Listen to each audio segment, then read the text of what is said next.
Assalamualaikum warahmatullahi wabarakatuh. Sahabat muslimah yang dirahmati Allah, ada kisah yang sangat menarik terkait Nabi Isa alaihissalam yang diterangkan di dalam Al-Quran surat An-Nisa ayat 157, yaitu kisah disalibnya Isa alaihissalam oleh orang-orang Yahudi.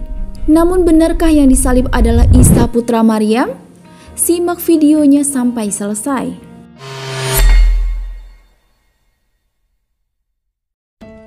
Dari Abdullah bin Umar, Ibnu Katsir dalam kitabnya menerangkan bahwa ketika Isa putra Maria masih kecil, pernah bermain-main dengan anak-anak kecil lainnya. Lalu ia berkata kepada salah seorang di antara mereka, "Apa kamu mau aku beritahu apa yang disembunyikan ibumu?" Anak itu menjawab, "Mau." Isa menjawab, "Ibumu menyimpan ini dan itu untukmu." Maka anak itu pun pergi dari mereka menuju ibunya dan berkata kepadanya, "Berikan kepadaku apa yang engkau simpan untukku." Ibunya bertanya, "Memangnya apa yang aku simpan untukmu?" "Sesuatu ini dan itu," jawab anak itu. "Siapakah yang memberitahumu?" tanya sang ibu. "Isa putra Maryam," jawabnya.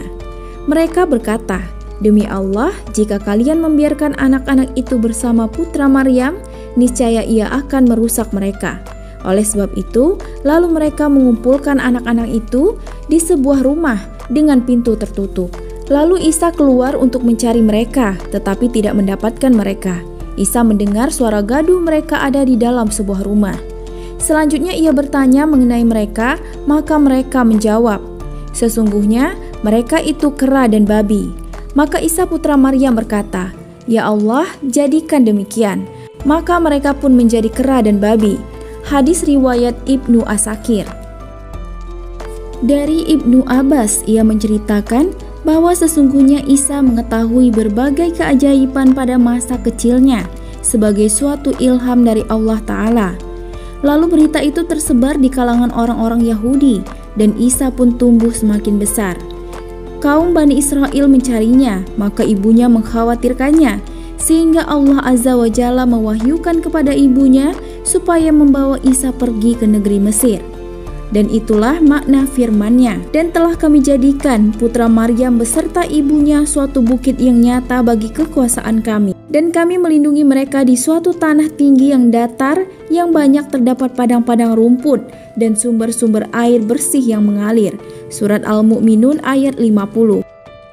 Ketika Isa alaihissalam berumur 13 tahun, Allah Azza wa Jalla menyuruhnya pulang dari Mesir ke Baitul Ilya. Diceritakan, lalu datang kepadanya Yusuf bin Kal, yang kemudian membawa mereka berdua naik keledai menuju ke Ilya dan menetap di sana sehingga Allah menurunkan kepadanya kitab Injil. Dan juga diajari kitab Taurat. Diberikan kemampuan menghidupkan orang yang sudah mati, menyembuhkan berbagai macam penyakit, mengetahui berbagai hal yang tersembunyi yang disimpan orang-orang di dalam rumah mereka masing-masing. Karena hal tersebut, orang-orang banyak membicarakan kedatangan Isa dan merasa heran dan atas berbagai keajaiban yang terdapat dalam dirinya. Maka mereka benar-benar kagum kepadanya. Setelah Allah Azza wa Jalla mengutus Isa putra Maryam dengan membawa penjelasan dan petunjuk, maka Yahudi itu iri hati terhadap apa yang telah diberikan Allah kepadanya, berupa kenabian, berbagai mukjizat yang cemerlang, seperti kemampuan Isa putra Maryam menyembuhkan orang yang buta, bawaan sejak lahir, orang yang berpenyakit kusta, menghidupkan orang-orang yang sudah mati atas izin Allah dan selainnya. Walaupun demikian, kaum Yahudi tetap mendustakan, menyalahi, menyakitinya dengan segala muslihat yang dapat mereka lakukan, hingga Nabi Isa putra Maryam alaihissalam tidak diberi kesempatan menetap di suatu negeri, melainkan ia dan ibunya banyak berkelana ke daerah lain. Namun hal itu belum memuaskan mereka juga. Lalu mereka melancarkan muslihat dengan mengadukan Isa kepada Raja Damaskus saat itu. Raja itu adalah orang musyrik sebagai penyembah binatang. Maka raja pun murka, lalu ia menulis surat kepada wakilnya di Baitul Maqdis supaya membunuh orang tersebut, menyalibnya dan menancapkan duri pada kepalanya. Setelah surat sampai, maka gubernur Baitul Maqdis segera menjalankan perintah raja. Ia bersama kelompok orang Yahudi pergi ke rumah di mana Isa berada. Ia tengah berada bersama para sahabatnya yang berjumlah 12 atau 13 orang. Ada yang mengatakan bahwa saat itu hari Jumat, sore menjelang malam Sabtu. Mereka mengepung Isa setelah Isa mengetahui kedatangan mereka yang hendak menyerang dirinya, sedang ia tidak dapat melepaskan diri dari mereka. Maka ia pun berkata kepada para sahabatnya, "Siapakah di antara kalian yang bersedia diserupakan denganku? Dengan imbalan ia menjadi temanku di surga." Maka salah seorang pemuda di antara mereka menawarkan diri. Isa merasa iba kepada pemuda itu hingga ia mengajukan tawaran 2 hingga 3 kali. Namun tidak ada seorang pun yang tampil kecuali pemuda tersebut. Maka Isa putra Maryam berkata, "Engkaulah yang akan diserupakan denganku." Dalam hal ini Allah berfirman dalam surat Ali Imran ayat 55. Ingatlah ketika Allah berfirman, "Hai Isa, sesungguhnya aku akan menyampaikan kamu kepada akhir ajalmu dan mengangkat kamu kepadaku, serta membersihkan kamu dari orang-orang yang kafir dan menjadikan orang-orang yang mengikuti kamu di atas orang-orang yang kafir hingga hari kiamat. Kemudian hanya kepada akulah kembalimu, lalu aku memutuskan di antaramu tentang hal-hal yang selalu kamu perselisihkan padanya." Setelah Isa diangkat oleh Allah, maka para sahabatnya keluar. Ketika para pengepung itu melihat pemuda yang menyerupai Isa, mereka menduga bahwa ia adalah Isa, sehingga pemuda itu pun ditangkap pada malam hari, kemudian disalib dan pada kepalanya dipasangkan mahkota duri. Kaum Yahudi nampaknya sangat bernafsu dalam menyalibnya serta bersukaria karenanya.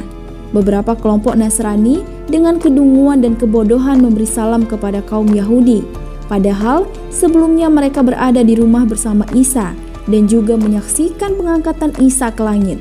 Kaum yang lain menduga seperti dugaan orang-orang Yahudi bahwa yang disalib itu adalah Isa putra Maryam alaihissalam. Terkait peristiwa tersebut, Allah telah menjelaskan, menerangkan dan memperlihatkan persoalan tersebut di dalam Al-Quran yang diturunkan kepada Rasulullah Shallallahu Alaihi Wasallam yang mulia. Sungguh Allah yang maha tinggi dan paling benar perkataannya di antara orang-orang yang berkata, yang melihat segala rahasia dan kesamaran, serta yang maha mengetahui terhadap perkara yang telah dan akan terjadi. Allah berfirman, "Dan karena ucapan mereka, sesungguhnya kami telah membunuh Al-Masih Isa putra Maryam Rasulullah. Padahal mereka tidak membunuhnya dan tidak pula menyalibnya. Tetapi yang mereka bunuh ialah orang yang diserupakan dengan Isa bagi mereka. Sesungguhnya orang-orang yang berselisih paham tentang pembunuhan Isa benar-benar dalam keraguan tentang yang dibunuh itu. Mereka tidak mempunyai keyakinan tentang siapa yang dibunuh itu, kecuali mengikuti prasangkaan belaka. Mereka tidak pula yakin bahwa yang mereka bunuh itu adalah Isa." Surat An-Nisa ayat 157. Demikianlah kebenaran kisah penyaliban Isa putra Maryam alaihissalam. Maha benar Allah dengan segala firman-Nya. Wallahu a'lam bishawab. Wassalamualaikum warahmatullahi wabarakatuh.